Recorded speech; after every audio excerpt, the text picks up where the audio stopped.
Moçambique, em Maputo, de que houve uma revolução popular do povo, porque o governo ia aumentar o combustível. O combustível é subsidiado pelo governo.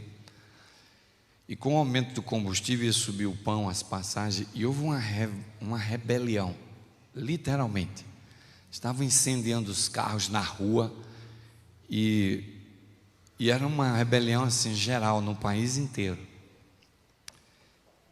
E nós recebemos um telefonema dizendo que a gente não saísse de casa, principalmente os estrangeiros, porque estava perigoso. Eu podia ouvir os tiros na rua, tiros. E eu liguei para todos os missionários voluntários que a gente tinha em Moçambique. Eu era o diretor do missionário voluntário. Eu falei para eles: olha, vocês não saem de casa, não vai para a escola trabalhar, não vai nada, porque é perigoso. E nós ficamos recolhidos em casa 3 dias, assustados. E eu pude sentir um pouco esse sentimento do que é você estar no meio de uma guerra, você não ter segurança, não é? Nós estamos vivendo a vida sem a percepção de que nós estamos exatamente no meio de um conflito. Existe uma batalha acirrada sendo travada entre o bem e o mal, entre as forças de Deus e as forças de Satanás. E essa batalha e essa guerra é uma guerra diária. A gente não pode ver, mas ela está acontecendo. Nós podemos ver os efeitos da guerra, os efeitos do conflito, porque nós vemos pessoas sendo usadas para fazer o bem e nós vemos pessoas sendo usadas para fazer o mal. Então nós sentimos os efeitos do conflito. A gente sabe que existe um conflito correndo, mas nós só vemos os efeitos. Nós não temos aquela percepção de que nós também fazemos parte desse conflito. E lá em Efésios, no capítulo 6, Paulo diz que esse conflito, ele diz assim que o nosso inimigo, ele não é de carne, nem é de sangue.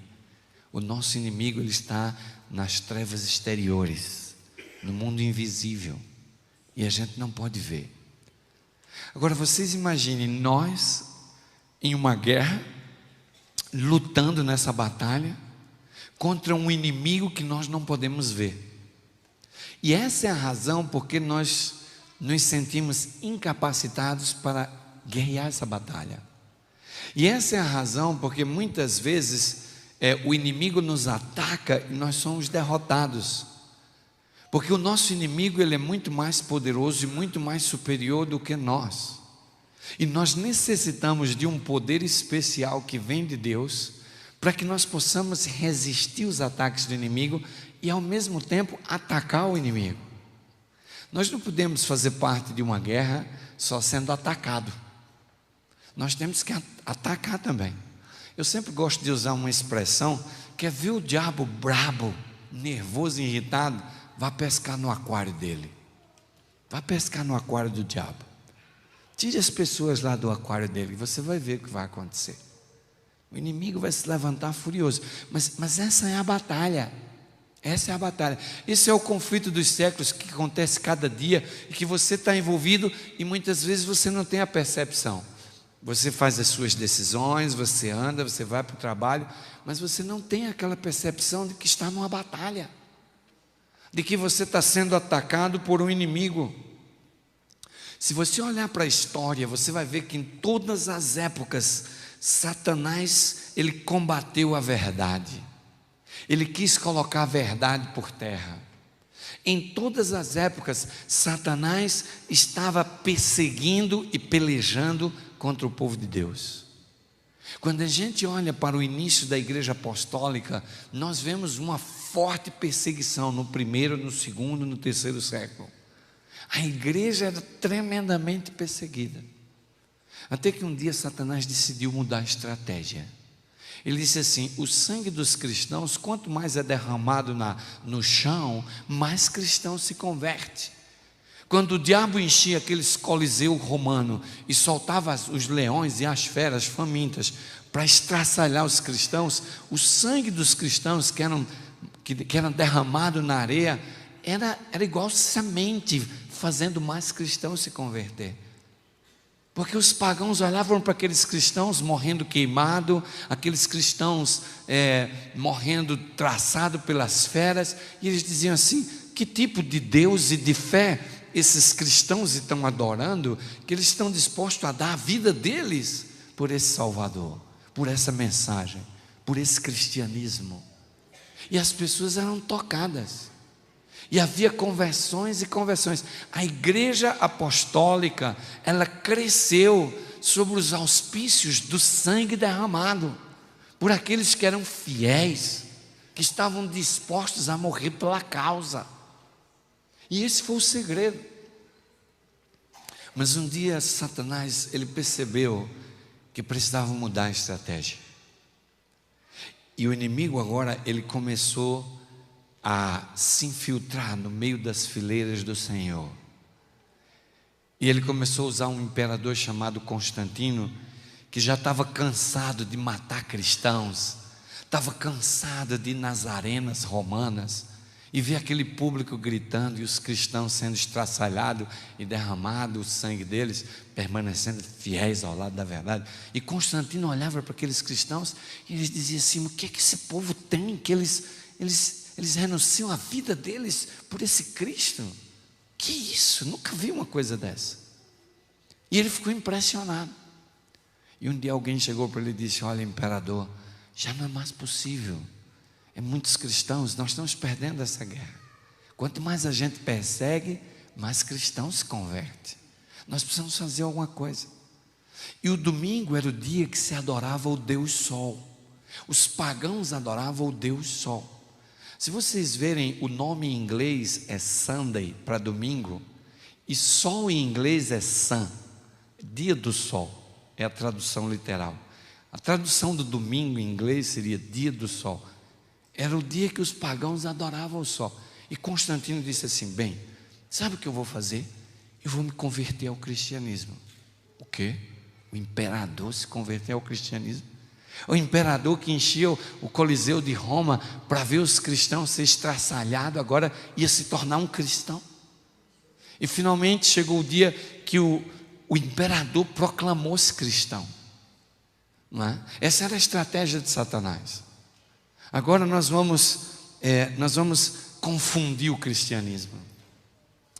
E ele disse assim: bem, só tem uma coisa, em lugar de adorar no sábado, eu queria que nós adorássemos no domingo.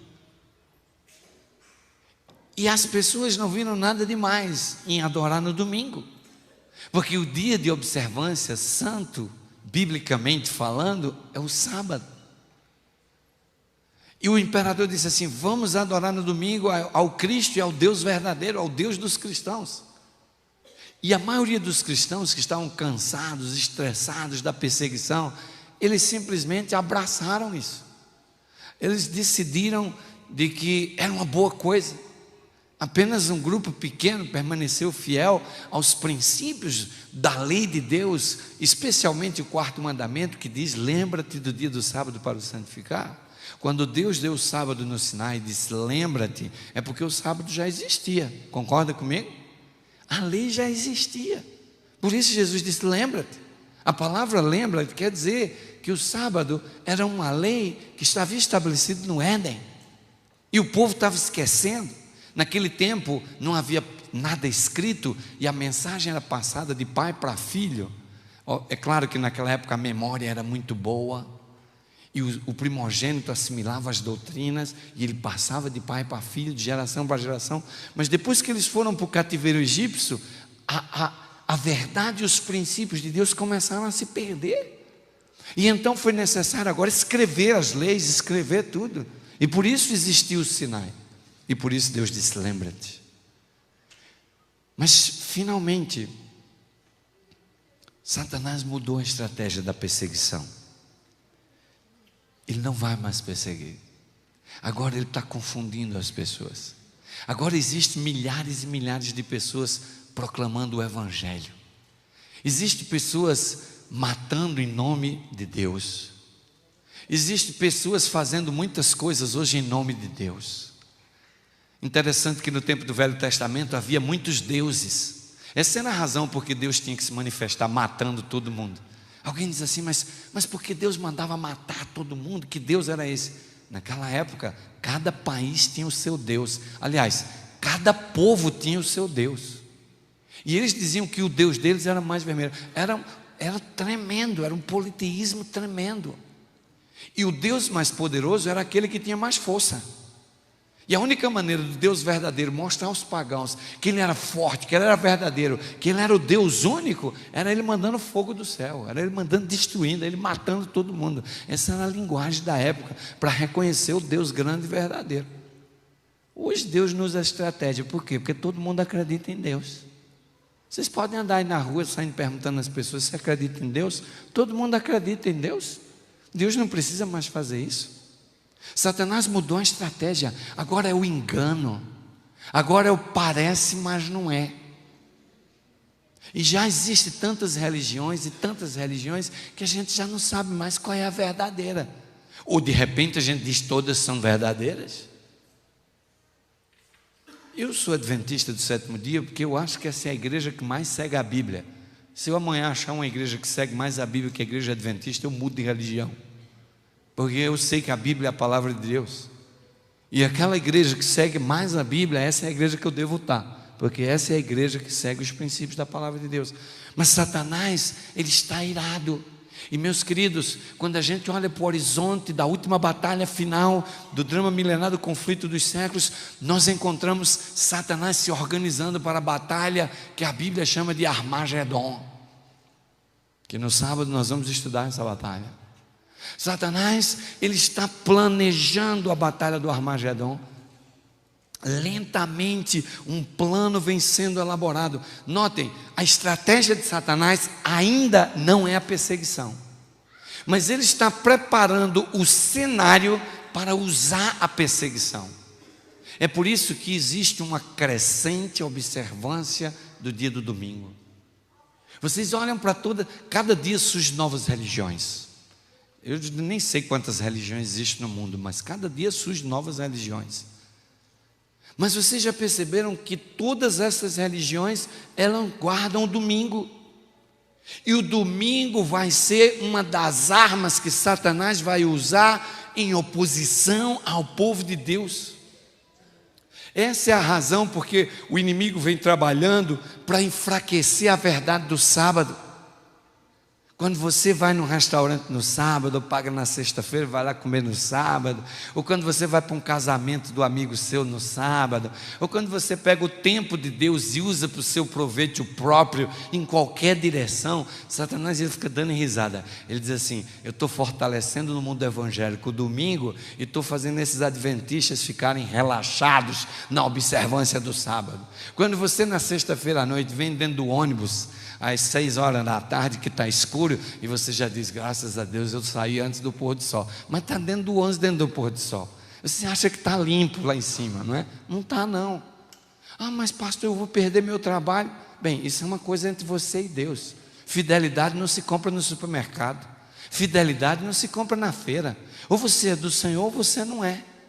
E Satanás, ele sabe as nossas debilidades, ele sabe as nossas fraquezas, ele sabe onde ele vai pegar a gente, ele sabe o que é prioridade na nossa vida, ele sabe o que é prioridade, e essa é a razão porque ele nos coloca à prova. Mas há duas frentes que Satanás vem trabalhando. A primeira é fazer o mundo inteiro adorar no domingo, e a segunda é fazer os adventistas guardar o sábado relaxadamente. Quando o pôr do sol descer, nós devíamos estar todo mundo tomado banho, sentado na sala, cantando e louvando, dando as boas-vindas ao sábado, dando as boas-vindas ao dia do Senhor. Mas como é que você dá as boas-vindas ao dia do Senhor? Limpando a casa? Ou nem na tua casa tem culto na hora do pôr do sol? Que tipo de boas-vindas você dá ao sábado? Satanás, ele vai usar a perseguição novamente. Quando chegar o momento da crise final, Satanás vai usar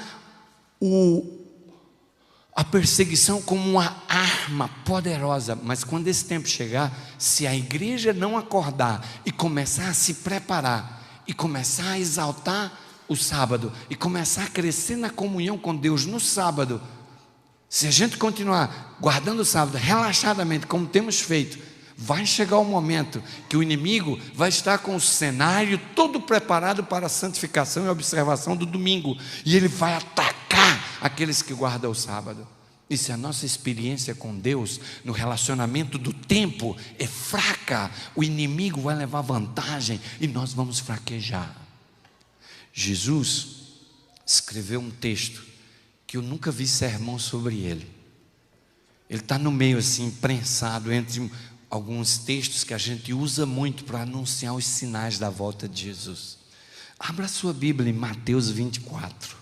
São Mateus capítulo 24. Eu vou ler do versículo 6 até o versículo 10.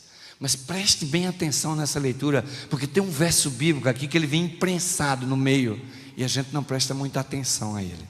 São Mateus, no capítulo 24, e no versículo 6 a 10, a Bíblia diz assim: e ouvireis de guerras e rumores de guerras, mas cuidado para não vos alarmardes.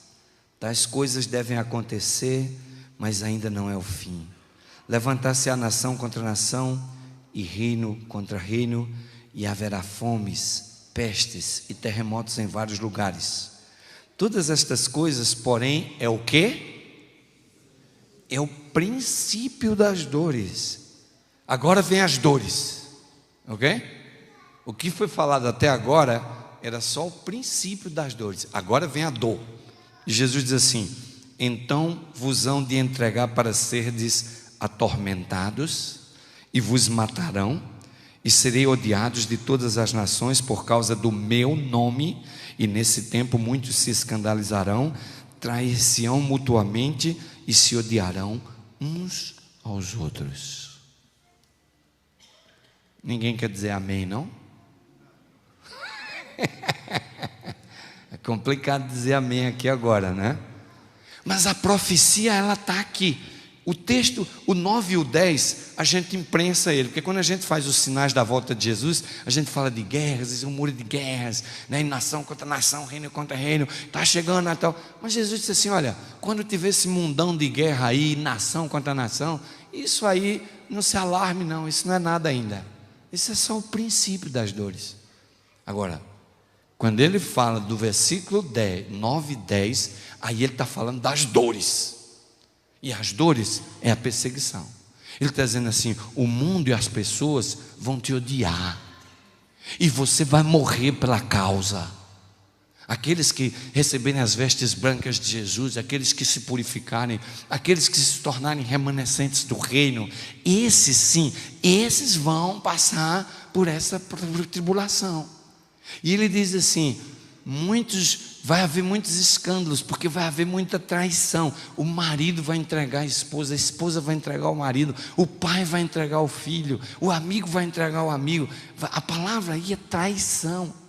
Jesus aqui está falando da perseguição. Jesus aqui está falando quando essa controvérsia entre o sábado e o domingo ela se levantar, porque Satanás ele está preparando o terreno para o momento quando ele vai usar a perseguição para oprimir aqueles que guardam o sábado relaxadamente.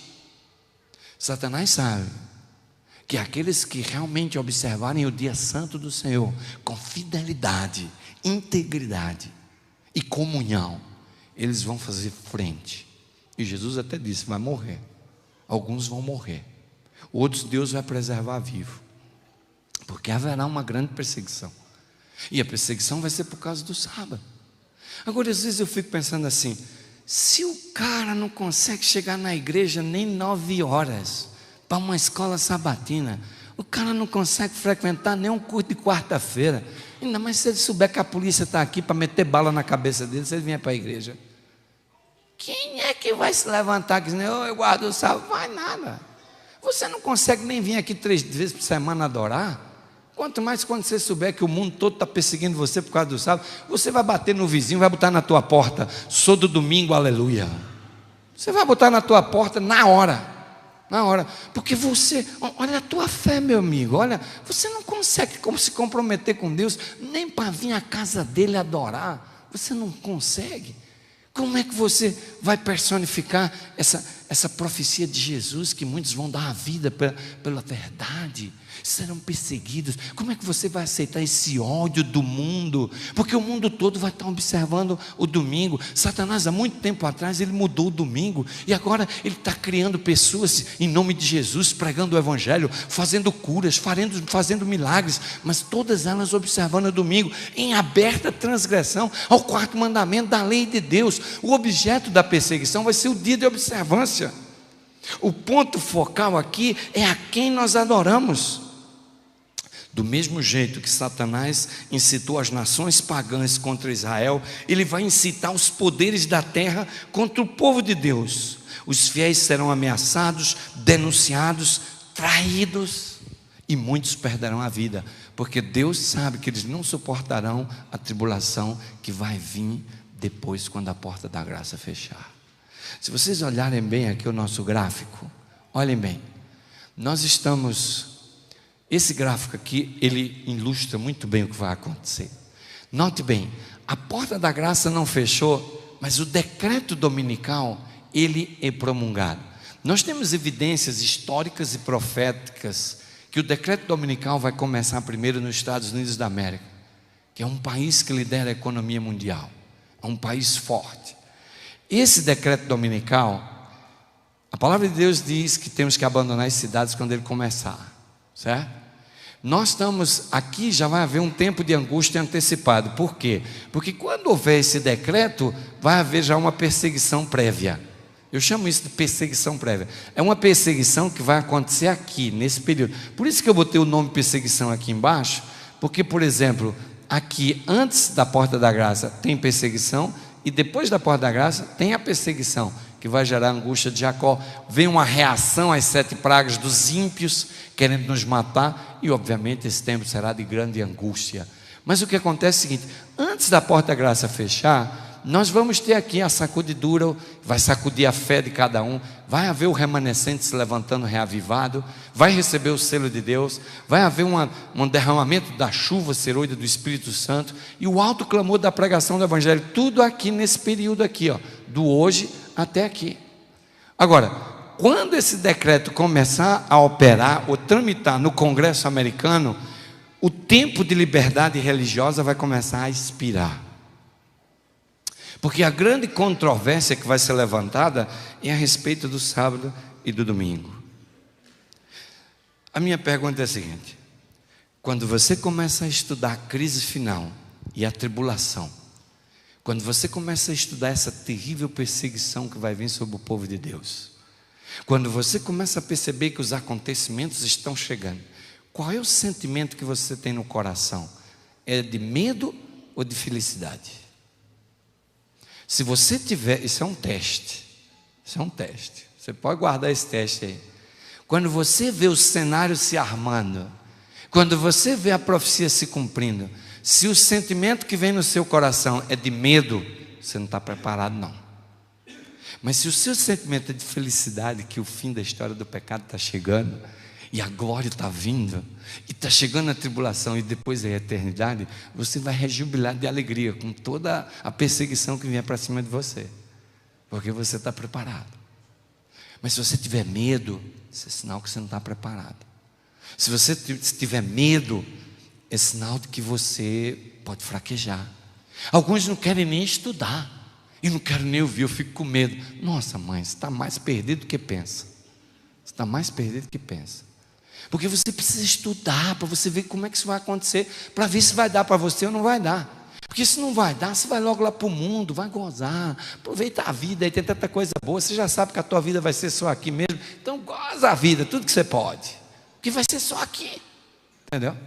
Agora, se você sente que o que vem pela frente vai dar para você, e você vai se render mesmo, você vai se entregar, você vai assumir a sua identidade celestial, você vai se levantar em nome do príncipe Emanuel, ainda que a tua cabeça seja cortada, aí vale a pena, aí você vai em frente.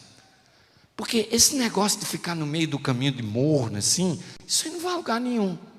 Isso aí está perdido dentro da igreja, porque ou você é do Senhor ou você não é. Não existe meio de caminho. Agora, quando a gente olha para esse horizonte da perseguição e da tribulação, nós temos que ter uma convicção que Deus prometeu a proteção. É verdade que haverá mártires, haverá pessoas que vão dar a sua vida, e o testemunho dessas pessoas que vão morrer antes da porta da graça vai impressionar juízes, autoridades e pessoas que terminarão se convertendo pelo sangue das pessoas que morreram. Mas Deus vai permitir que essas pessoas morram, porque Deus sabe que essas pessoas não estão aptas a passar a grande tribulação que vem na frente. E eu vejo na morte dessas pessoas que Deus vai permitir a misericórdia de Deus. A misericórdia. Deus é tão misericórdia que Ele conhece você. Se Ele acha que você não vai passar, Ele vai tirar a tua vida antes. Mas você talvez seja um mártir. Deus vai usar você e o teu sangue para converter dezenas. E você tem que estar firme. Você tem que estar fiel. Porque Deus, Ele vai garantir a proteção. Meus queridos, quando a gente olha para a galeria do passado, isso me encoraja. Isso me encoraja. Porque você pode ficar perguntando: esqueceu-se Deus do seu povo? Esqueceu-se Deus de Ló em Sodoma e Gomorra? Deus amava tanto o homem que os anjos foram empurrando ele para fora. Vai embora, larga tudo aí. Não tem tempo de levar as troçadas não, larga tudo aí. Sai daqui porque vai cair um fogo do céu e você tem que ser livre. Esqueceu-se Deus de Noé dentro daquela arca. Coitado do velhinho, pregou 120 anos fazendo evangelismo, conseguiu converter a família dele. Já pensou? Dentro daquela arca cheia de bicho, aquilo devia ter um mau cheiro danado, mas o velhinho estava lá, cheirando o mau cheiro, porque ele sabia que a coisa ia ficar feia lá fora. Por isso que eu digo às vezes para os nossos jovens: olha, fica dentro da arca, mesmo que a coisa esteja braba, porque lá fora você vai morrer afogado. É melhor você ficar dentro, não vai lá fora, não é? Esqueceu-se Deus de José. Olha a vida de José. José, coitado, era fielzinho a Deus e pum, fielzinho e pum, só ia descendo, afundando, né? Eu acho que se eu fosse José, quando eu chegasse naquela prisão, eu ia dizer: Deus já me esqueceu há muito tempo, porque primeiro me jogaram dentro daquela cisterna, depois me venderam como escravo, depois eu cheguei aqui, ganhei a confiança do meu mestre, agora veio essa mulher querendo me tentar, em tudo eu fui fiel a Deus, e olha só o que eu estou ganhando, é um buraco atrás do outro. Que coisa, talvez tenha alguns Josés aqui que estão só no sofrimento e no buraco, né? Fica fiel aí, que o que Deus tem para ti é grande, mas fica fiel. Se tu fraquejar, tu vai ficar pelos buracos da vida aí mesmo. Tem que ser fiel. Porque José, ele disse assim: eu vou morrer nessa desgraça desse calabouço aqui, mas eu vou ser fiel, meu Deus, porque ele olhava para a recompensa que ele tinha lá em cima. Às vezes tem cristãos que querem a recompensa aqui, e ele fica vivendo a vida cristã querendo que Deus recompense ele aqui, e a recompensa não é aqui. A recompensa terrenal é Satanás que está oferecendo aos filhos dele. Aqui nessa terra, Jesus disse assim: no mundo tereis o quê? Aflições. É aflições do começo ao fim. E quanto mais fiel você for, mais o diabo está atrás de você. Pode ficar certo disso. Eu ontem estava falando para alguém que estava me levando, eu falei assim: olha, nesses últimos 5 anos o diabo já tentou me matar umas 5 vezes, mas ele tentou me matar de um jeito assim que eu ia morrer mesmo. E Deus fez 5 milagres, porque eu estou aqui falando para vocês. Foi literalmente milagre, não é? Não vou contar aqui esses milagres, porque o ponto aqui não é esses milagres, o ponto aqui não é esse não. Mas eu só estou dizendo para vocês o seguinte: vale a pena ser fiel, mas tem que lembrar que a recompensa é aonde? É lá na eternidade. Se está correndo a vida aqui, querendo a recompensa aqui, vai ter problemas no relacionamento com Deus. Esqueceu-se Deus de Jeremias, quando ele estava lá no calabouço, sendo chutado, pisado. Eu acho que Jeremias dizia: Senhor, eu te falei, eu não queria ser profeta, agora é o que estão fazendo comigo, não é? Não. Esses homens do passado, eles conheciam Deus por experiência, eles sabiam o Deus que eles tinham, eles foram fiéis a Deus. Olha aqueles 3 homens que foram jogados na fornalha, eles eram fiéis. Olha Daniel na cova dos leões, uma injustiça que fizeram com Daniel. Mas o homem falou assim: olha, se o leão me comer, está tudo bem, o meu galardão não é aqui mesmo, eu vou me embora para a eternidade, vou esperar pela eternidade. Não estou nem um pouco preocupado com isso. Sabe, quando você sabe quem você tem crido, você não está com medo da morte, você não tem medo de nada. Você sabe para onde você vai. Você sabe onde é o teu endereço? Você sabe onde é a tua casa? Você sabe que você vai chegar lá e vai ser uma vida eterna, cheia de gozo e alegria. E não importa nada que vai acontecer aqui embaixo. Eu me lembro de um tempo da minha vida que eu andava tão preocupado. Ai, vai faltar dinheiro, não vai ter dinheiro para aluguel. Ai, meu pai, se eu perder o emprego, não posso perder. Tem que agradar os irmãos para eles gostarem de mim, senão vão botar para fora da obra. Falei, tudo aqui é temporário. Se eu ficar desempregado, é temporário. Lá na eternidade eu vou ter um trabalho eterno. Amém, igreja? Se eu ficar aqui passando fome, necessidade, sofrendo, isso é temporário. Toda vez que eu tenho um problema, eu penso que é temporário. E quando eu penso que é temporário, eu relaxo. Eu falo assim, isso aí não vai ser para sempre. Então eu não tenho que me preocupar. Não é? Eu passei outro dia uma angústia tão grande, tão grande, tão grande. Mas Deus deixou eu passar aquela angústia para mostrar que eu não tinha fé coisa nenhuma. Porque eu achava que eu tinha fé. Eu falei, não, eu tenho fé, eu estou ok aqui. Deus disse assim, vou te mostrar que você está fraco, você precisa me buscar. Entendeu? Nós estávamos em Moçambique e a gente tinha uma filha, 17 anos, agora está com 18, isso foi 1 ano e meio atrás. E aí ela ia passar as férias com a gente lá em Moçambique. Ela estava estudando nos Estados Unidos, no internato, e ia passar as férias conosco. E ela, nós compramos a passagem para ela, uma menina de 17 anos, uma moça da minha altura, sabe, sozinha. A gente deu uma autorização para ela viajar sozinha, ela sabia se virar em aeroporto e tudo. Uma moça, não vai ter problema.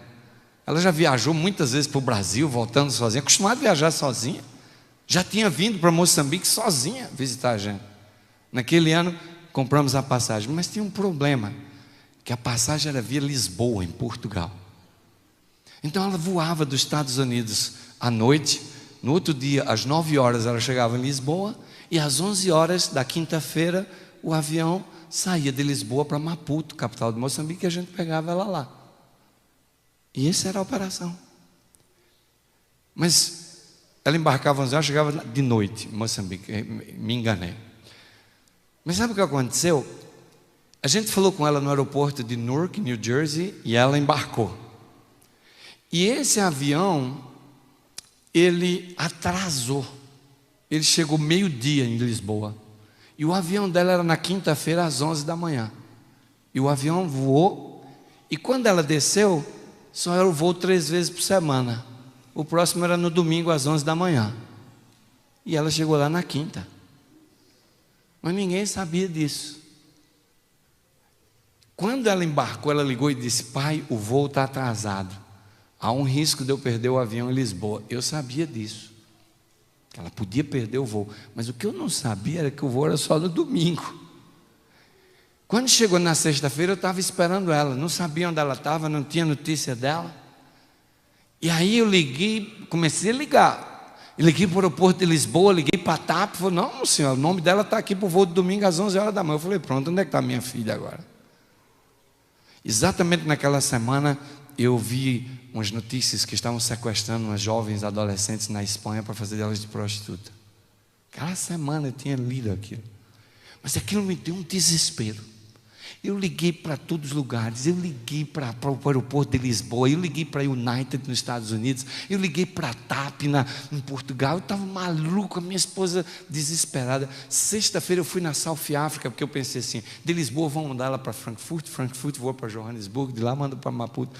O moço foi no computador da South África e nenhum voo tinha o nome dela. Finalmente, isso na sexta-feira de tarde, eu consegui descobrir que o nome dela estava no voo da TAP do domingo. Eu falei, então ela está em Portugal. E eu então liguei para uns irmãos que eu fui pastor em Johannesburg, que tem parentes em Portugal. Liguei para a igreja adventista em Portugal. E essa é a coisa boa da família mundial adventista. Irmãos que nem me conheciam, saíram da casa deles, foram no aeroporto de Lisboa procurar minha filha. E eu fiquei impressionado. Essa é a igreja que eu faço parte. Membros da igreja mundial, pessoas que eu nem conheço, saíram da casa dele, gastaram dinheiro, foram procurar, chegaram no aeroporto procurar minha filha, e eles descobriram algumas coisas. Pastor, a sua filha entrou na imigração em Portugal, ela não está no aeroporto. E eu entrei em pânico, porque eu falei, se ela estava no aeroporto, estava segura, mas ela saiu do aeroporto. E eu entrei no desespero. Irmãos, olha, aquela sexta-feira à noite, quando o sábado chegou, E eu chorava que parecia um bebê. Eu me sentia culpado, eu que tinha mandado ela sozinha.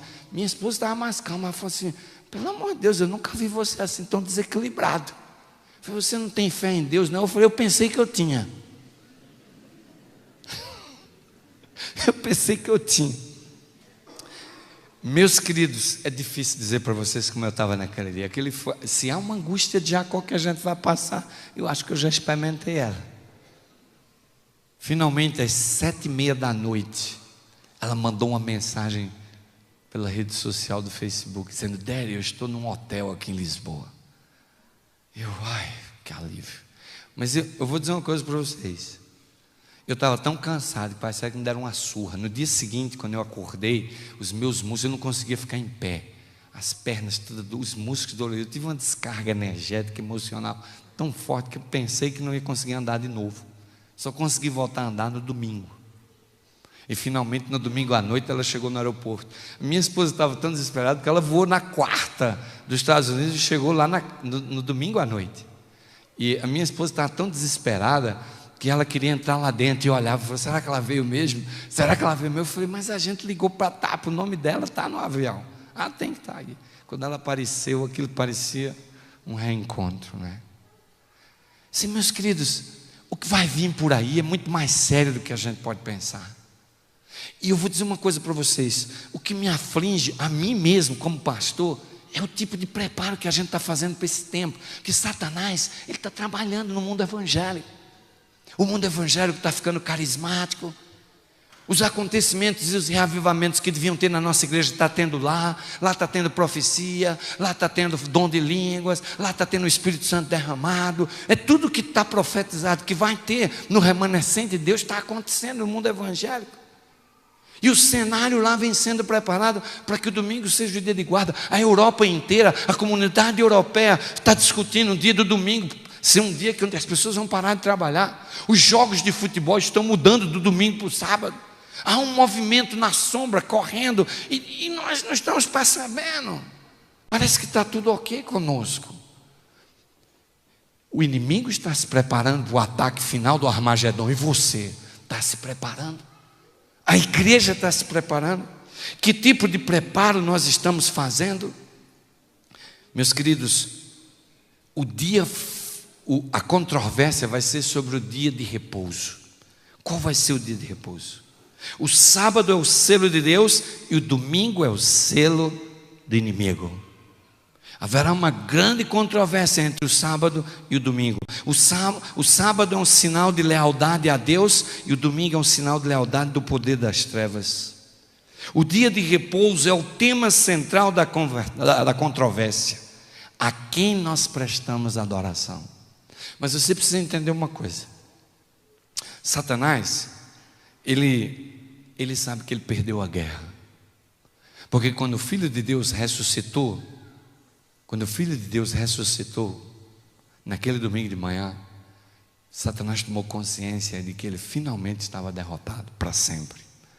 E ele disse assim: agora eu não posso fazer nada contra Deus, mas eu tenho um meio de machucar Deus. A maneira de machucar Deus é eu pegar os filhos dele, que Deus criou, que eu sei que ele ama, e eu vou botar eles no chão, na miséria, e vou fazer eles perderem a salvação. Às vezes eu acho que Satanás sabe o quanto Deus ama a gente mais do que a gente mesmo, porque ele está investindo pesado. E ele diz assim: bem, se o problema do grande conflito é a quem adoramos,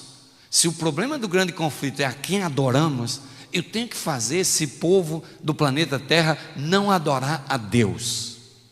Mas quando você não adora a Deus, a quem você adora? A quem? Não é Satanás não, gente, calma aí. Não tem ninguém cantando para Satanás não. Não tem ninguém cantando louvores para Satanás não. Não tem ninguém dizendo que é filho de Satanás não. Aliás, se andar na rua e chamar alguém de filho de Satanás, você vai levar uns tapas. Ninguém quer ser filho do diabo não. Ninguém não. Quando você xinga alguém de filho do diabo, a coisa esquenta. Satanás, ele não quer ninguém seguindo ele. Ele sabe quem ele é. Lúcifer não quer ninguém adorando ele não. Mas quando você não adora a Deus, você adora uma outra pessoa. Quem é que você adora? A você mesmo. a você mesmo. Quando você diz assim, ninguém tem nada a ver com a minha vida, eu faço o que eu quero, aí você está falando igual Deus. Você está falando igual Deus, porque é você que está em controle. Deus? Não, aqui ninguém tem nada a ver comigo. Eu que decido. Então Satanás, ele sabe, ele joga conosco, ele trabalha conosco para nos levar a nós fraquejarmos nessa direção. Agora veja bem, São João define a fúria do poder das trevas contra o povo de Deus em Apocalipse capítulo 12 e o versículo 17. Vamos abrir a Bíblia em Apocalipse capítulo 12 e o versículo 17. Esse texto bíblico, ele clareia muita coisa. Esse texto bíblico, ele diz para nós quem é a igreja verdadeira. A gente diz assim, mas Deus tem uma igreja verdadeira? Tem sim, a Bíblia fala qual é. E o diabo está irado contra essa igreja. E Apocalipse 12, 17 diz qual é essa igreja. Diz assim, então o dragão irou-se contra a mulher e foi fazer guerra aos demais filhos dela, aos que guardam os mandamentos de Deus e mantêm o testemunho de Jesus. Dragão em profecia é Satanás, certo? Igreja, mulher em profecia é igreja.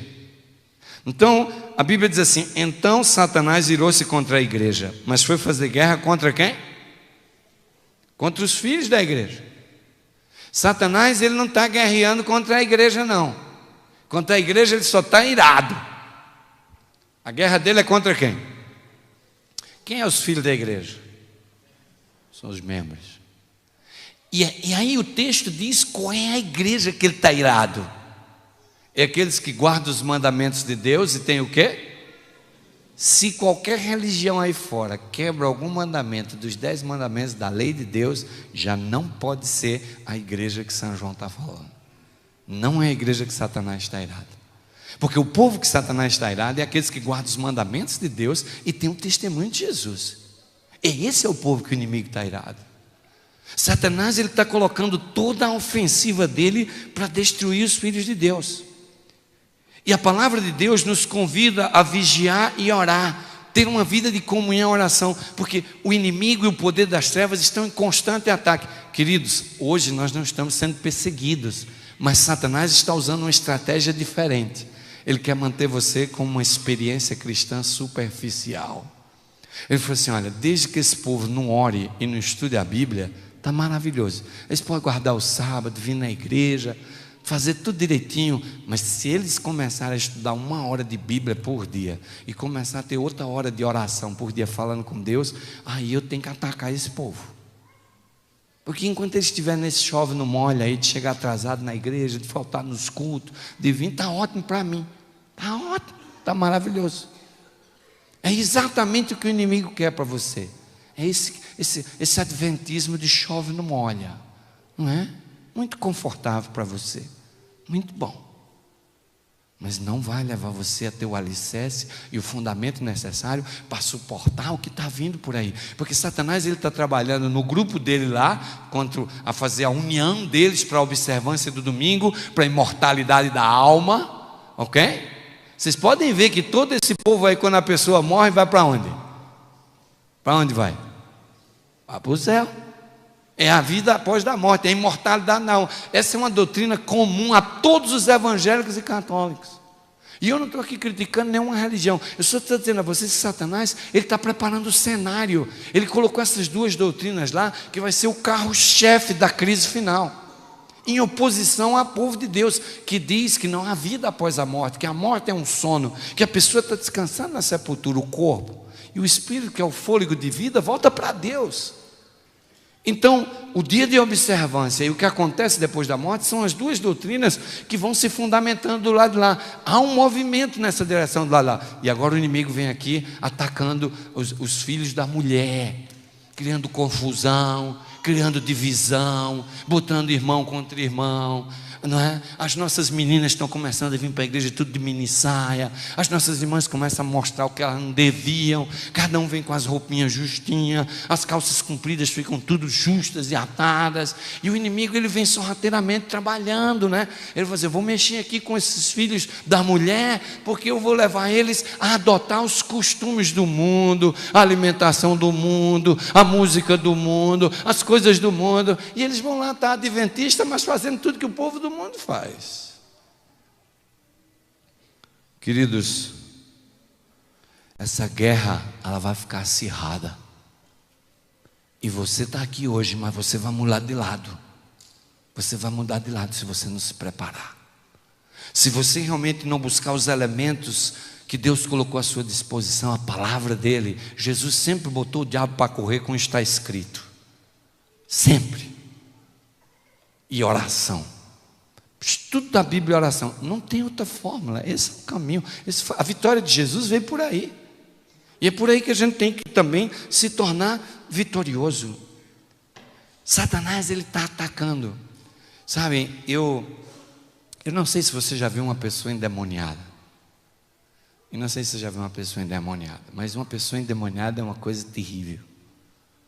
O inimigo toma posse da pessoa. E o inimigo começa a dizer mentira.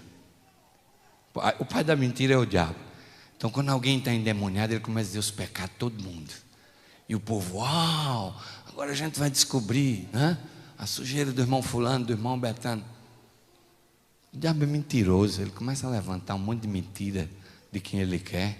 E o povo de Deus às vezes não acredita, isso que destrói tudo. Mostra só o nosso nível, né? Eu me lembro um sábado que eu era departamental de jovens da Missão Nordeste. E eu estava pregando em Petrolina.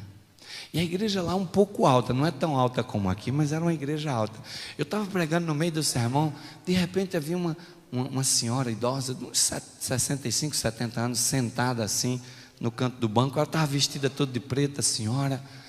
No meio do sermão, de repente assim, eu vi aquele grito, uau! E a mulher deu um pulo assim, ó, subiu do banco com as pernas esticadas, em forma de cruz assim, subiu no teto da igreja e se espatifou de lá embaixo. Pá, e começou a se resmungar e gritar uma voz grossa. E eu parei o sermão apavorado. O povo queria que eu falei, irmãos, ninguém sai. Falei, ninguém sai. Quem vai sair daqui é o demônio. A gente não vai sair não, porque aqui é a casa de Deus. E eu chamei 2 diáconos e falei, pega a irmã, leva lá para baixo, tranca ela num quarto. A igreja tem uma área lá. Mas os 2 diáconos foram, a irmãzinha, ó, lá quase 70 anos, ela virou assim, ó, os diáconos voaram na parede. Para tirar ela da igreja teve que trazer 12 diáconos. 12 diáconos para tirar ela. Levaram lá para baixo e eu falei assim, bota dentro de um quarto e tranca a porta e fica lá dentro, porque isso aqui quer dar show aqui, mas ninguém vai assistir show do diabo não. O diabo tem que ficar trancado lá. Ninguém vai ver as palhaçadas do diabo aqui não. E a gente está continuando a pregação. Eu continuei a pregação e vi os gritos lá de baixo, falando, dizendo coisas. E eu disse para o primeiro diácono, falei, irmão, quando silenciar aí pelos 15 minutos, 20 minutos, você vai lá e chama a ambulância. Porque a irmã tem quase 70 anos e ela vai estar mal. Quando tudo isso acabar, vamos orar a Deus para ela ainda estava. E dito e feito. Quando silenciou, os diáconos foram lá, abriram a irmã, estava toda esbagaçada, levaram ela para o hospital. Graças a Deus ela ainda sobreviveu. Não é? Mas com o inimigo a gente não peleja. Não precisa ficar chamando pastor quando alguém estiver endemoniado, não. Tranca num quarto lá, fecha a porta, ninguém vai lá, ninguém presta atenção. Vocês vão ver que o inimigo vai embora. Porque o que o inimigo quer é atenção. Ele quer atenção, as pessoas ficam dizendo as mentiras dos outros e tudo. O inimigo ele está trabalhando hoje o candomblé, o espiritismo. E Satanás agora ele está botando uma cara de anjo. Ele está fazendo as obras em nome de Deus. A estratégia mudou. Mas eu estou dizendo para vocês que o tempo, esse é um preparo para a perseguição. O inimigo ele vai voltar a atacar poderosamente. Agora, o Espírito de Profecia tem 2 textos. O Espírito de Profecia tem 2 textos. E esses 2 textos falam de uma visão, onde se viu Satanás conversando com os anjos dele. Certo?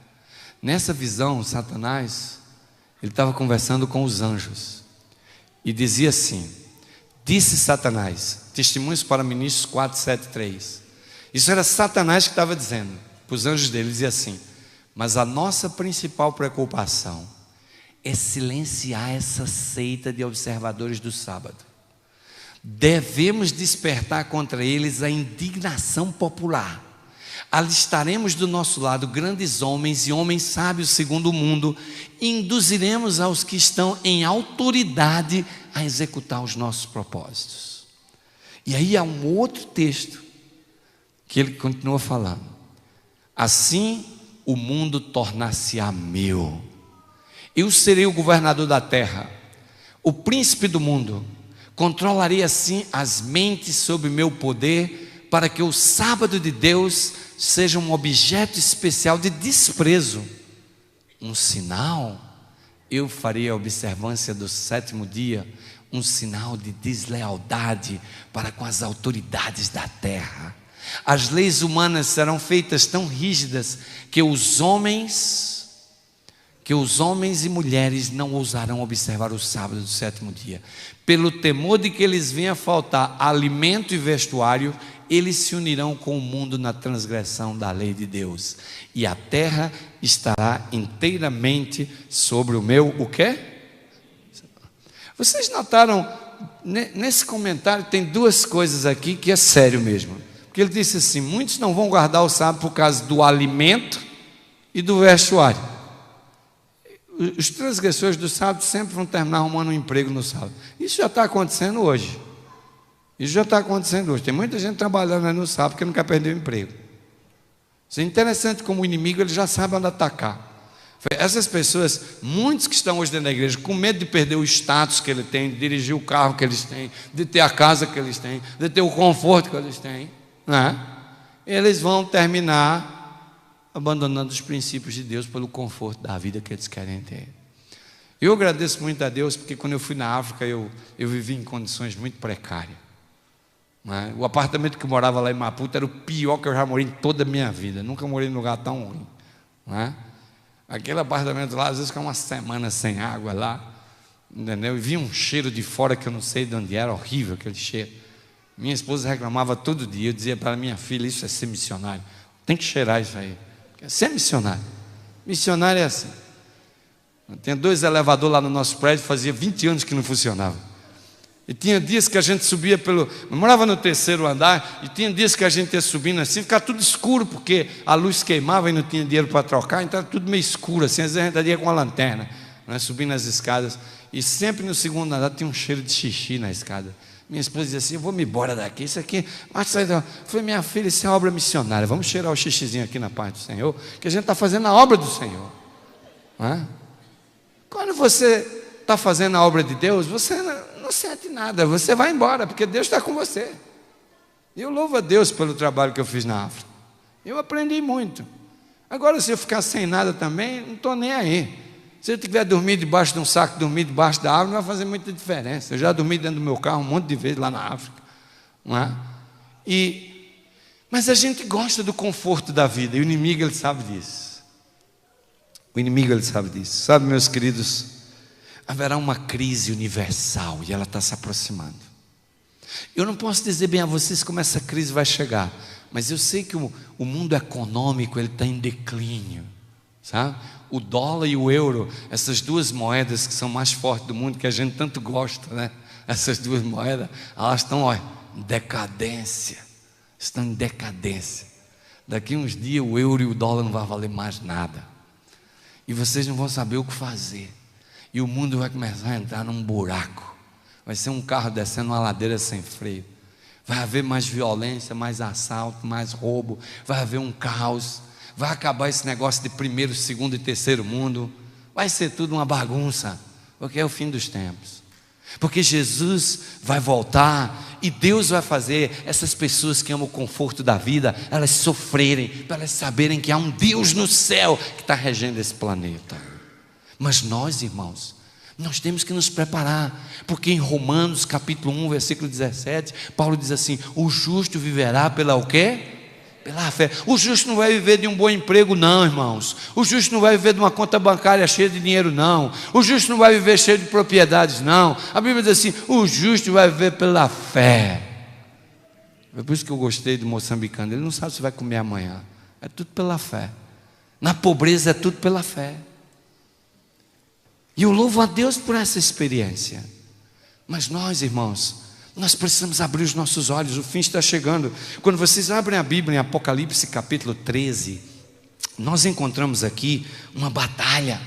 A Bíblia fala de duas bestas. A primeira besta, ele diz que essa primeira besta, ela vai ter uma ferida mortal golpeada. E depois ela diz assim, que essa besta vai se levantar, e ela vai crescer, e ela vai andar pelo planeta Terra, e a Terra toda vai se maravilhar seguindo essa besta. E nós, quando vamos para a história, e a gente compara com a profecia, nós podemos identificar rapidamente que essa primeira besta é o sistema político religioso romano. E aí você vê no capítulo 13 uma segunda besta. E essa segunda besta, quando ela vem, essa segunda besta, a gente vê as características delas diferentes. Essa besta vem para promover, a segunda besta vem para promover a primeira. E a gente vê que a segunda besta, historicamente comparando com a profecia, ela tem poderes civis, políticos, diferentes da primeira besta, que tem poderes religiosos. E a Bíblia vai revelando para nós que vai haver uma união do poder civil com o poder religioso para perseguir a igreja de Deus, para perseguir o povo de Deus. Nós vemos isso. Nós encontramos em Apocalipse no capítulo 16 a união desses poderes. Vamos rapidinho ler Apocalipse 16, versos 13 e 14. Apocalipse 16, 13 e 14 assim: então vi 3 espíritos imundos semelhantes a rãs saírem da boca do dragão, saírem da boca da besta e sair da boca do falso profeta. E são espíritos de demônios que operam sinais e vão ao encontro dos reis de todo o mundo a fim de congregá-los para uma batalha naquele grande dia do Deus Todo-Poderoso. A Bíblia está dizendo aqui que são 3 poderes que vão se unir. É bem definido aqui, bem definido. Quando a Bíblia se refere, por exemplo, aqui ao dragão, está falando do espiritismo. Quando a Bíblia fala aqui da besta, está falando do poder religioso romano. Quando a Bíblia aqui fala do falso profeta, está falando do protestantismo apostatado. Agora o mais interessante é que a Bíblia diz que esses 3 poderes, eles vão se unir com os reis da terra para perseguir o povo de Deus. É a perseguição, vai vir desse grupo. E é interessante que esses 3 grupos religiosos, o espiritismo, o poder religioso romano e o protestantismo apostatado, os 3 poderes, eles estão observando o mesmo dia de guarda. Eles estão acreditando na mesma ideologia de que há vida após a morte.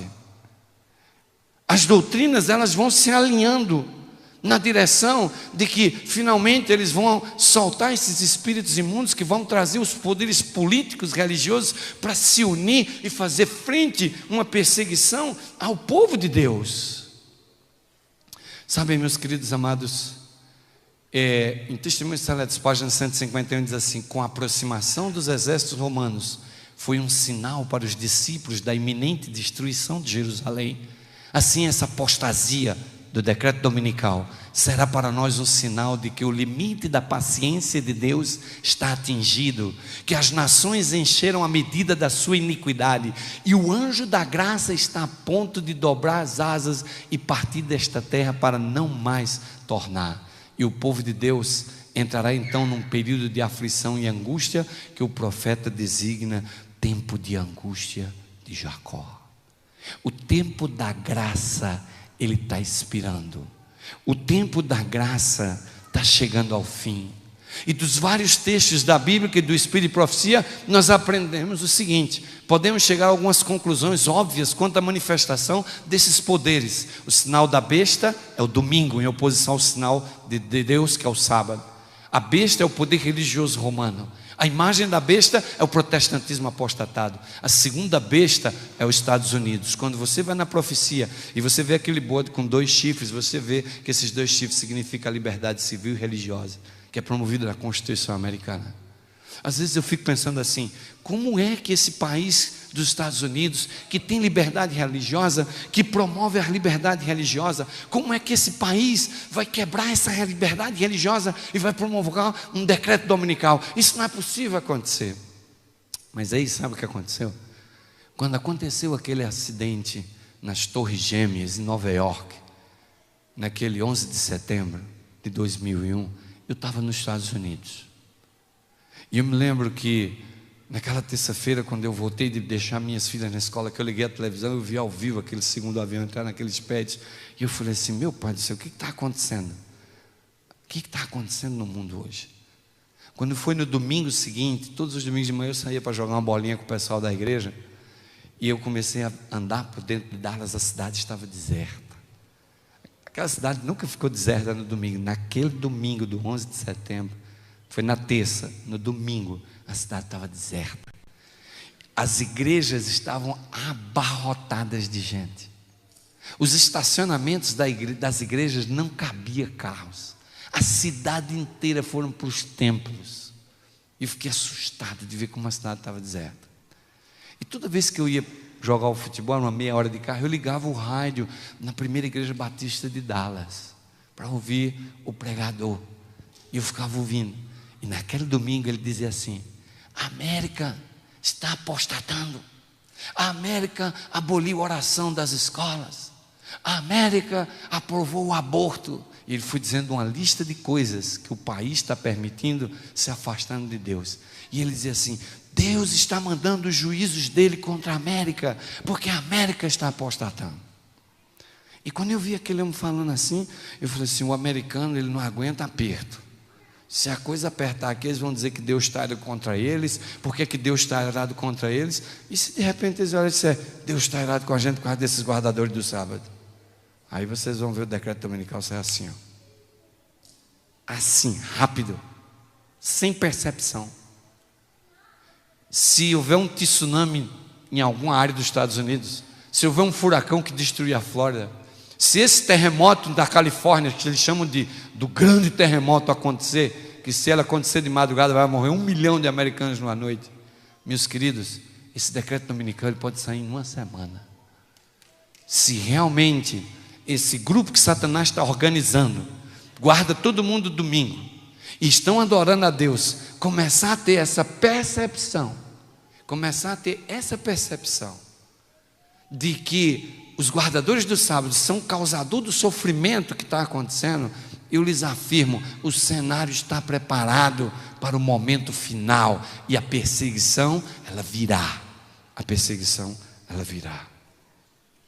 Se vocês observarem aqui o nosso gráfico, vocês podem ver que a perseguição, ela vai começar já aqui, ó. Nós estamos aqui hoje. Vai haver um tempo de angústia antecipado para o povo de Deus. Quando esse decreto dominical começar a correr, vai ser tempo de abandonar as igrejas. Vai ser tempo, cada um por si agora e Deus por todos. Vai ser você e a tua fé. E eu oro a Deus para que você esteja alimentado e forte o suficiente para que você seja vencedor. A história da perseguição vai culminar com um decreto de morte. Se vocês observarem aqui, ó, perto do livramento há um decreto de morte. Durante esse período do fechamento da porta da graça, quando os 4 anjos soltam os ventos da impiedade de Deus, as 7 pragas são derramadas, esse período aqui vai ser um período de muito sofrimento para o povo de Deus. Mas a palavra de Deus diz que os salvos, que são puros, que selaram, receberam o selo de Deus, eles não vão mais cometer pecado, e não vão mais morrer, vão ficar vivos até Jesus voltar, e o seu pão e a sua água será certa. Deus nos dá essa certeza, Deus nos dá essa convicção de que Ele está conosco, de que Ele não vai nos abandonar. Sabe, meus queridos, como igreja, nós precisamos despertar. Nós precisamos alicerçar a nossa fé na rocha que é Cristo Jesus. Nesse período do alto clamor, antes do fechamento da porta da graça, Deus vai suscitar uma igreja remanescente, pura, vitoriosa. Pessoas estarão dispostas até a dar a sua própria vida pela causa, se preciso for. E diz assim o Conflito dos Séculos, página 486, mas os cristãos das gerações passadas, que observaram o domingo, supondo que assim fazendo estavam a guardar o sábado bíblico. E hoje existem verdadeiros cristãos em todas as igrejas, não excetuando a comunhão católica romana, que creem sinceramente ser o domingo dia de repouso definitivamente instituído. Deus aceita a sinceridade de propósito de tais pessoas e aceita a sua integridade. Queridos, aquelas pessoas que estão na ignorância, Deus vai salvar elas. Mas você tem conhecimento demais. E talvez esse é o nosso problema. Nós temos tido um grande conhecimento e não temos vivido à altura do conhecimento que nós temos. Nós temos dado um mau testemunho. A nossa igreja falta o amor fraternal entre os irmãos. Falta o cuidado, o amor pelo pecador, pelo necessitado, pelo menos favorecido. Nós precisamos nos tornar na igreja do amor. Nós precisamos nos tornar numa igreja comunitária, numa igreja que se preocupa com a comunidade, numa igreja que oferece programas de recuperação de família, recuperações de drogados, recuperações de fumantes, uma igreja que abre as portas para servir ao povo da comunidade, uma igreja que a comunidade sente o amor de Deus através dos membros dessa igreja. Eu me lembro que uma vez eu estava dando um estudo bíblico pela internet para uma moça da Igreja Universal do Reino de Deus. E ela começou a estudar, e a gente trocava e-mails, e ela estudava. E ela falou: pastor, eu estou maravilhado com a doutrina da Igreja Adventista. Eu nunca imaginei que coisa linda, essa doutrina bíblica da Igreja Adventista. E ela estava impressionada. E aí, finalmente, depois de vários meses estudando, ela falou assim: eu quero ir numa Igreja Adventista. Eu não convidei não, viu? Eu não convidei. A gente tem esse negócio de querer logo que as pessoas entrem para dentro do tanque batismal e termina batizando um monte de gente, amando a igreja e a doutrina, mas não a Jesus Cristo. Isso é um grande problema hoje. Nós temos uma igreja cheia de membros que amam um monte de coisa, doutrina, tudo, mas não amam Jesus Cristo. E o amor é que faz a diferença. Bem, ele disse: irmã, a senhora quer ir mesmo na igreja? Ela falou: eu vou. Sábado eu vou na Igreja Adventista pela primeira vez. E ela foi. E eu não disse nada. Nem mandei os endereços para ela, onde ela queria frequentar, onde ela queria ir, onde era mais perto da casa dela. Ela foi na Igreja Adventista. E ela começou a ir no sábado na Adventista e no domingo na Universal. Sábado, ela ficou 6 meses assim. 6 meses indo nas duas. Depois de uns 3 meses, um dia ela escreveu para mim. Ela falou assim: pastor, eu quero te falar uma coisa, mas eu estou com vergonha. Eu falei: não, fala aí. Ela falou: pastor, o que há de errado com os adventistas? Sabe de uma coisa, pastor? A conclusão que eu cheguei frequentando as duas igrejas é a seguinte: a Igreja Universal, ela vive a mentira como se fosse verdade, e a Igreja Adventista vive a verdade como se ela fosse mentira, porque ninguém vibra, todo mundo senta lá, não existe. Não vejo as pessoas fazendo trabalho missionário, não há culto na casa dos irmãos, todo mundo frio, a gente entra lá, sai.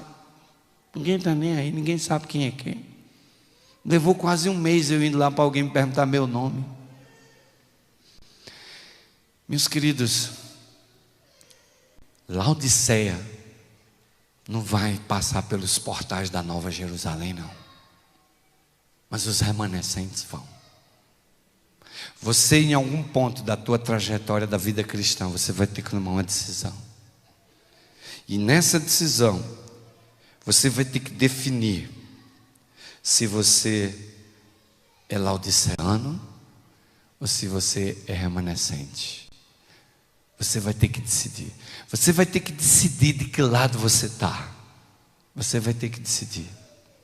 Você não pode continuar sendo esse cristão superficial. Você não pode. Você não pode ficar sendo esse cristão relaxado de sábado, domingo e quarta-feira, ou só sabatista. Eu não sei como é que você é.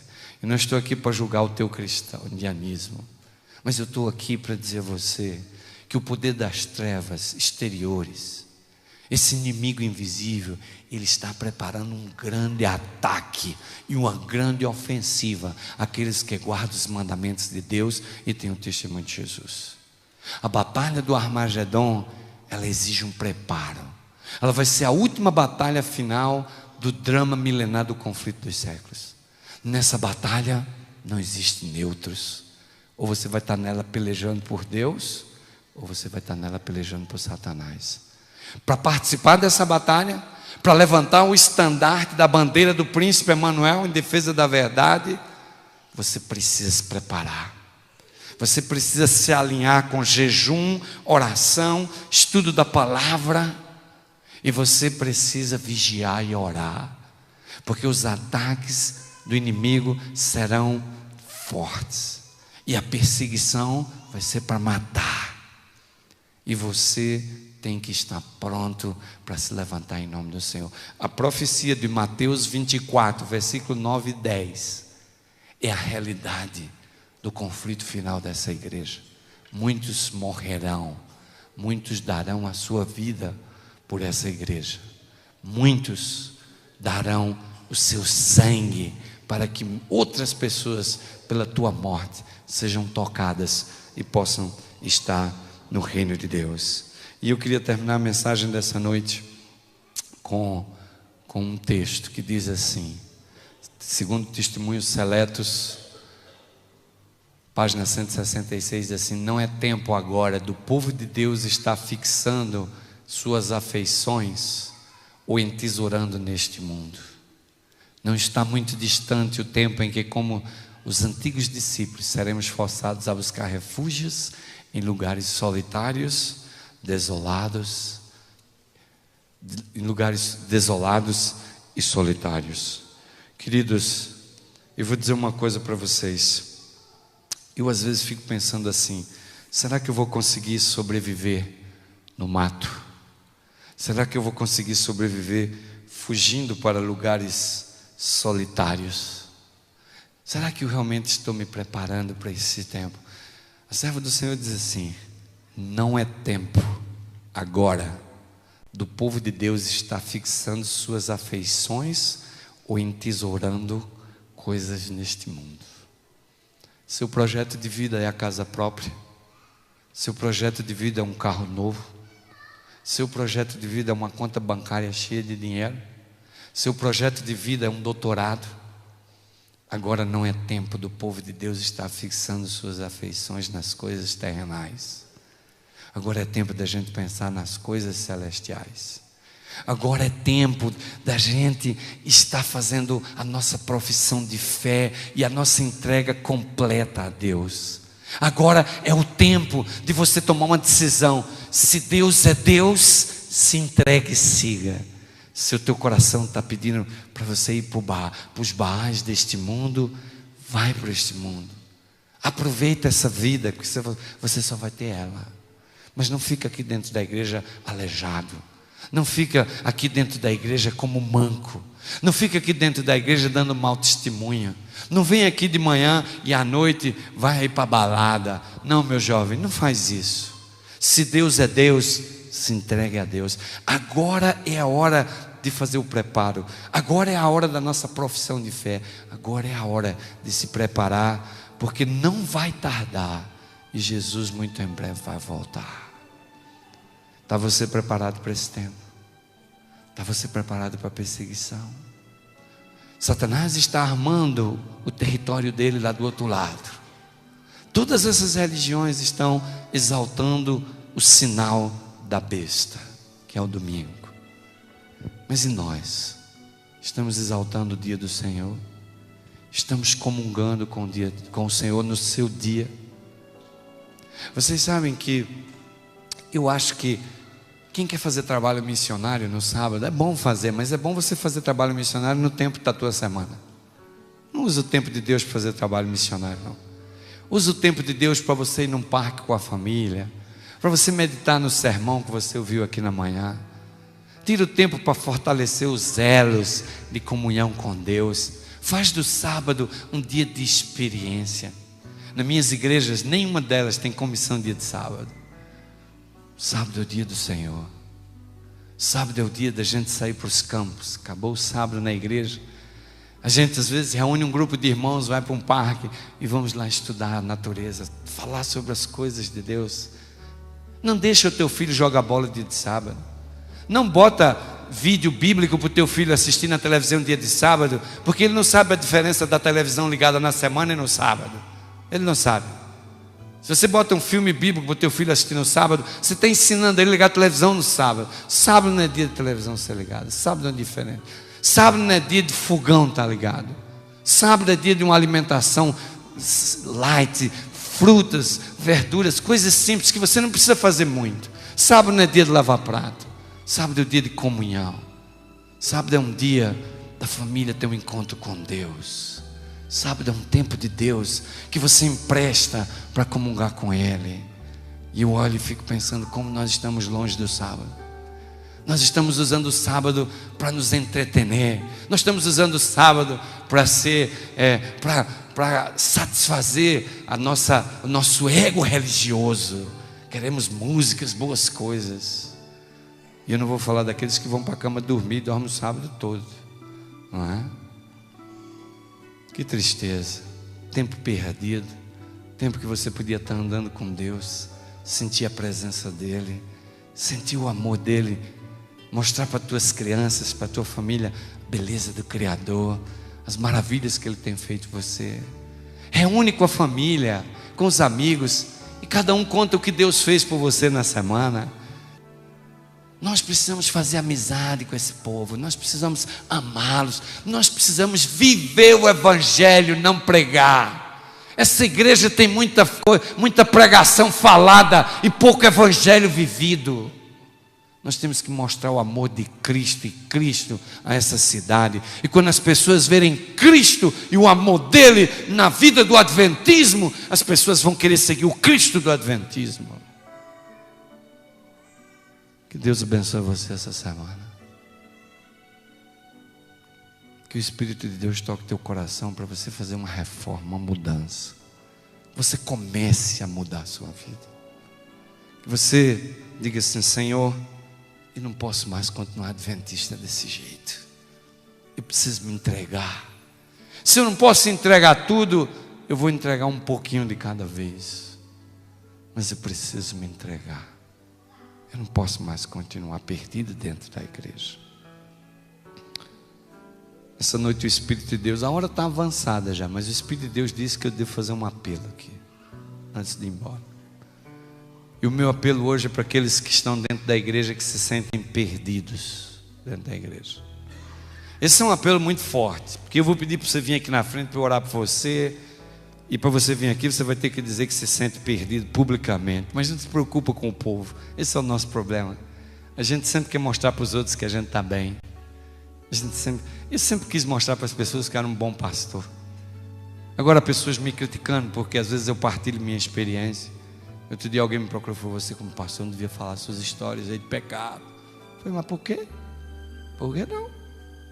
Eu sou pecador igual todo mundo aqui no auditório. Por que eu não posso contar das minhas lutas, dos meus sofrimentos com Deus, das minhas fraquezas? Por que não? Por que a gente quer esconder a sujeira? Por quê? Por que a gente quer esconder nossas debilidades? Nós queremos fazer como aquela serpente fez lá, dizendo para Eva que se ela comesse, ela ia ficar igual a Deus. Você não precisa ficar preocupado com o que as pessoas pensam de você, a menos que você não saiba o que Cristo pensa de você. A menos que você não saiba disso. Mas essa noite eu quero que venha aqui na frente, se ajoelhe, e vou fazer uma oração especial para aquelas pessoas adventistas do sétimo dia que se sentem perdidas dentro da igreja e tomaram consciência essa semana e querem fazer uma mudança.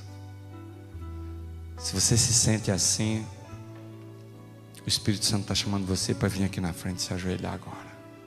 Eu vou orar por você. Haveria alguém aqui essa noite que se sente perdido dentro da igreja? Louvado seja Deus, porque o Espírito está trabalhando. Eu queria que você viesse aqui na frente e se ajoelhasse aqui na frente. Ore. Se ajoelhe aqui na frente e ore. Abra seu coração a Deus. Se ajoelhe e converse com Deus.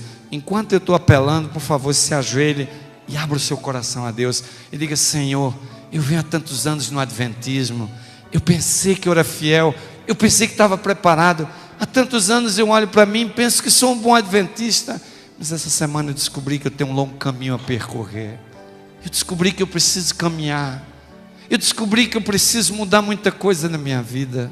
Senhor, eu quero essa noite segurar na tua mão e pedir que teu Espírito me dirija, que teu Espírito me transforme, que eu não me conforme mais com essa vida que eu tenho, mas que eu busque esse poder que vai transformar a minha vida.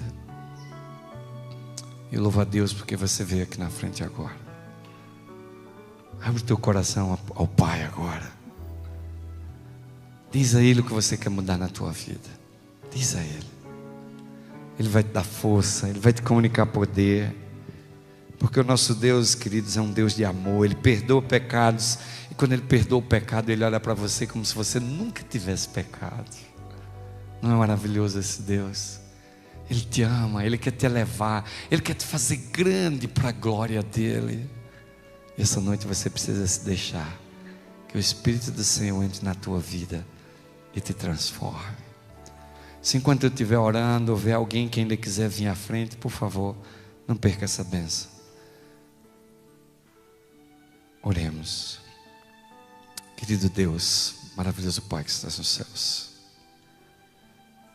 essa noite, Senhor, nós caminhamos para esse santuário, porque nós queríamos sentir a tua presença em nosso coração.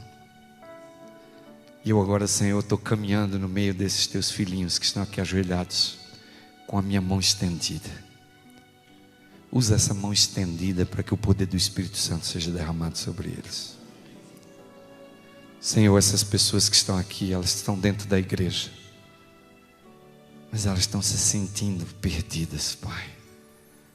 Elas estão se sentindo fracas. E a tua palavra diz que o teu poder, Senhor, se aperfeiçoa na fraqueza. Elas precisam desse poder na vida delas agora, Pai. Elas precisam que o teu Espírito possa entrar e trazer paz a esses corações. Há coisas na vida dessas pessoas, Senhor, que precisam ser mudadas, mas elas não podem mudar por elas mesmas. Elas precisam desse poder para transformar elas. Envia esse poder, Pai. Olha para essa igreja do JVV. Esses irmãos construíram um templo lindo aqui, mas se eles não conseguirem entrar no templo da comunidade, esse templo não vai adiantar de nada.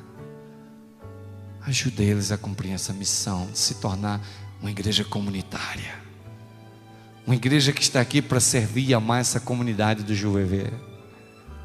E que as pessoas que vivem nessa região, eles possam ver nessa igreja um reflexo da luz da glória do Pai. E que o Espírito do Senhor seja derramado. Senhor, como ministro do Evangelho, eu entrego nas tuas mãos, por meio de Jesus Cristo, esses irmãos que vieram aqui à frente. Que teu Espírito acompanhe eles hoje, que eles voltem para casa sentindo-se transformados, Senhor. Que o Senhor vos abençoe e vos guarde. Que o Senhor faça resplandecer o seu rosto sobre ti e tenha misericórdia de ti. Que o Senhor sobre ti levante o seu rosto e te dê a paz. Amém, Senhor. Amém, Senhor Deus. Amém. Amém.